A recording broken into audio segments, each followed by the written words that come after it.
Hello everyone, welcome back to my channel.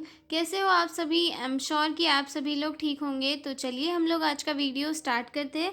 इस video में हम लोग जो है एक बहुत ही इंपॉर्टेंट क्वेश्चन डिस्कस करने वाले हैं, प्री मेंस्ट्रुअल सिंड्रोम वाला। ठीक है, तो मैं आपको बहुत ही सिंपल और इजी लैंग्वेज में समझाऊंगी। तो चलिए इसे स्टार्ट करते हैं। और हाँ, अगर आपको पीडीएफ नोट्स की रिक्वायरमेंट हो तो डिस्क्रिप्शन में मेरा मेल दिया हुआ है, आप उस पर कांटेक्ट करके पीडीएफ नोट्स ले सकते हो। तो चलिए स्टार्ट करते हैं। प्री मेंस्ट्रुअल सिंड्रोम एक्चुअल में होता क्या है? ठीक है, तो जो लोग गर्ल्स है या फिर लड़कियां हैं वो लोग इस चीज़ को समझ जाते हैं, क्योंकि जब भी हम लोग का पीरियड आने वाला होता है तो उसके जो है 8-10 दिन पहले से ही हमारी जो इरिटेशन है वो थोड़े ऊपर बढ़ जाते हैं, मूड स्विंग्स होने लगते हैं, इवन ब्रेस्ट टेंडरनेस लगने लगती है, बैक पेन होने लगता है, और साथ ही साथ फटेग, और ये सारी चीज़ें जो है हमारे पीरियड स्टार्ट होने से पहले ही हमें फील होने लगती है। ठीक है, तो प्री मेंस्ट्रुअल सिंड्रोम क्या है? यही सारी चीज़ें हैं हमारे बिहेवियर में, हमारे इमोशंस में, या फिर हमारे फिजिकल सिम्टम्स में। ये सारे जो चेंजेस आते हैं इन्हें ही प्री मेंस्ट्रुअल सिंड्रोम कहा जाता है। ठीक है,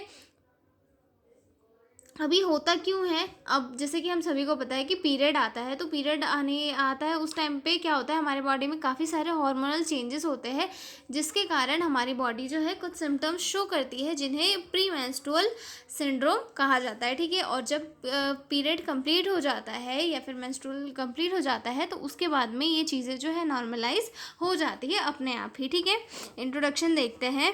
Premenstrual syndrome PMS is a group of physical and emotional behavioral symptoms that appear 7 to 14 days before menstruation and disappear once period start। यानी कि प्री मेंस्ट्रुअल सिंड्रोम क्या है? एक ग्रुप होता है फिजिकल या फिर इमोशनल सिम्टम्स का, जो कब होता है? पीरियड आने के 7 से 14 दिन पहले स्टार्ट हो जाता है, और ये पीरियड आने के बाद अपने आप ही जो है डिसअपेयर हो जाता है या फिर ख़त्म हो जाता है। सारी चीज़ें जो है नॉर्मलाइज हो जाती है। ठीक है, मतलब इसमें जो है किसी भी फीमेल का इरिटेशन लेवल बढ़ जाता है, मूड स्विंग्स बढ़ जाते हैं, किसी भी चीज़ को प्रॉपर तरीके से हैंडल नहीं कर पाती, ब्रेस्ट टाइट लगने लगते हैं, बैक पेन होने लगता है, फटिग होता है। ये सारे सिम्टम्स जो है प्री मेंस्ट्रुअल सिंड्रोम के अंदर आते हैं, और ये काफ़ी कॉमन चीज़ है जो हर एक गर्ल्स के अंदर होती है। ठीक है, it mainly occurs due to hormonal changes, specially progesterone and estrogen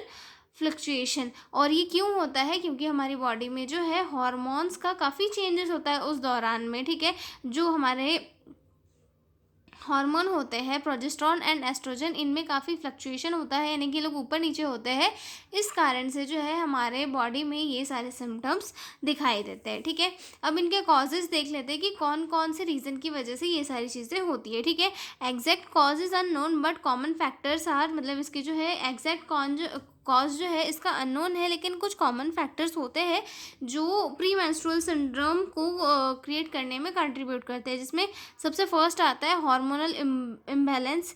estrogen का लेवल अप एंड प्रोजेस्टेरोन का लेवल डाउन जो है, ये एक काफ़ी मेन रीज़न होता है, या फिर काफ़ी मेन कॉज बोल सकते हैं प्री मेंस्ट्रुअल सिंड्रोम का। ठीक है, स्ट्रेस एंड पुअर स्लीप जो है हमें देखने के लिए मिलती है। ओके, अगर मतलब कोई भी फीमेल अगर प्रॉपर तरीके से स्लीप नहीं लेती है, स्ट्रेस रहती है, तो उस रीज़न की वजह से भी जो है ये सारे सिम्टम्स दिखाई देते हैं। ठीक है, देन अगला पॉइंट आता है lack of vitamins and minerals, और विटामिन और मिनरल्स की कमी होने की वजह से भी जो है प्री मेंस्ट्रुअल सिंड्रोम के सिम्टम्स दिखाई देते हैं। ठीक है, फैमिली हिस्ट्री में अगर उनकी मदर के, दादी के, या फिर अगर किसी के रहे हो तो उस रीज़न से भी हो सकते हैं। ठीक है, या फिर high salt diet and caffeine, sugar, इनके हाई इंटेक की वजह से भी जो है ये सिम्टम्स दिखाई दे सकते हैं। ठीक है, देन सेडेंटरी लाइफस्टाइल की वजह से भी जो है ये सिम्टम्स दिखाई देते हैं। ठीक है, अब कौन कौन से साइन एंड सिम्टम्स होते हैं जो प्री मेंस्ट्रुअल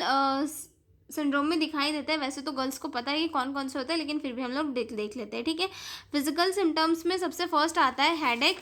ठीक है, हेडेक होता है, ब्रेस्ट टेंडरनेस देखने के लिए मिलती है, ब्लॉटिंग, पेट भरा भरा लगता है, ठीक है, वेट गेन हो जाता है वाटर रिटेंशन के कारण, ठीक है, फटिग होता है, क्रैम्प्स होते हैं, एक्ने होते हैं हमारे फेस पे, जो हमारे लिए एक बहुत ही ख़राब चीज़ होती है, ओके। और देन बैक पेन होता है। ये सारे सिम्टम्स जो फिजिकल सिम्टम्स दिखाई देते हैं, ठीक है। और कुछ इमोशनल सिम्टम्स भी दिखाई देते हैं, जैसे कि इरिटेबिलिटी हो गया, मूड स्विंग हो गया, एंगर हो गया, डिप्रेशन हो गया, डिप्रेशन लाइक फील हो गया, एंजाइटी हो गया, देन क्राइंग इजीली। ये सारे कौन से सिम्टम्स हो गए? इमोशनल सिम्टम्स हो गए जो प्री मेंस्ट्रुअल सिंड्रोम में दिखाई देते हैं, ठीक है।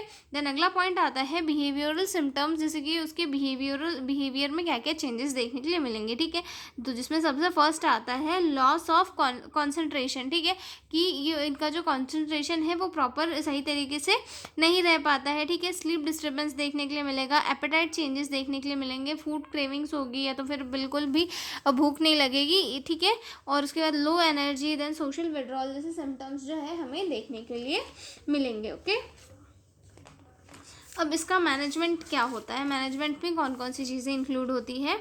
तो इसमें सबसे जो है मैनेजमेंट में सबसे मेन चीज़ आती है लाइफस्टाइल मॉडिफिकेशन की, सही तरीके से योगा करना, रेगुलर एक्सरसाइज करना, अच्छी स्लीप लेना, और जो है प्रॉपर बॉडी को हाइड्रेट रखना। इन सारी चीज़ों की इससे जो है प्री मेंस्ट्रुअल सिंड्रोम के सिम्टम्स काफ़ी रिड्यूस हो जाते हैं, क्योंकि बॉडी हमारी एक मेंटेन वे में चल रही होती है, जिसके कारण जो है ऐसे सिम्टम्स दिखाई नहीं देते, ठीक है। जिसमें सबसे फर्स्ट आता है लाइफस्टाइल मॉडिफिकेशन, जिसमें आता है regular exercise, adequate sleep, stress reduction. Yoga medication के थ्रू जो है स्ट्रेस रिडक्शन अगर होता है तो उससे जो है हार्मोन्स भी इम्बैलेंस नहीं होते हैं, और जो है प्रॉपर टाइम पे पीरियड्स आते हैं, और जो है ज़्यादा पेनफुल क्रैम्प्स वगैरह नहीं होते हैं, ठीक है। उसके बाद बैलेंस डाइट लेना बहुत इंपॉर्टेंट होता है, क्योंकि अगर सॉल्ट का, कैफीन का या फिर शुगर का ज़्यादा इंटेक हो रहा है तो उसकी वजह से बॉडी में बहुत सारी दिक्कतें शुरू हो जाती है, हार्मोनल इम्बैलेंस होते हैं, और जो है प्री मेंस्ट्रुअल सिंड्रोम या फिर पीरियड के दौरान भी जो है क्रैम्प्स या फिर बैक पेन ज़्यादा हमें देखने के लिए मिलता है, ठीक है। Increase fruit and vegetables, fruit और वेजिटेबल्स को इंक्रीज करना भी बहुत हेल्पफुल होता है, ठीक है। Stop smoking and reduce alcohol, okay. तो ये हो गया लाइफस्टाइल मॉडिफिकेशन के अंदर। अब इसमें मेडिकेशन कौन कौन सी दी जाती है, ठीक है। मेडिकेशन में जो है पेन को रिलीफ करने के लिए एनाल्जेसिक दी जाती है, जैसे कि आइबुप्रोफेन या फिर एनासिड्स दिए जाते हैं, ठीक है। SSRIs for severe mood symptoms, ठीक है। सेलेक्टिव सेरोटोनिन रीटेक इनहिबिटर्स, ये ड्रग्स क्या होते हैं, डिप्रेशन के कंडीशन में डिप्रेशन को रिड्यूस करने के लिए दिए जाते हैं।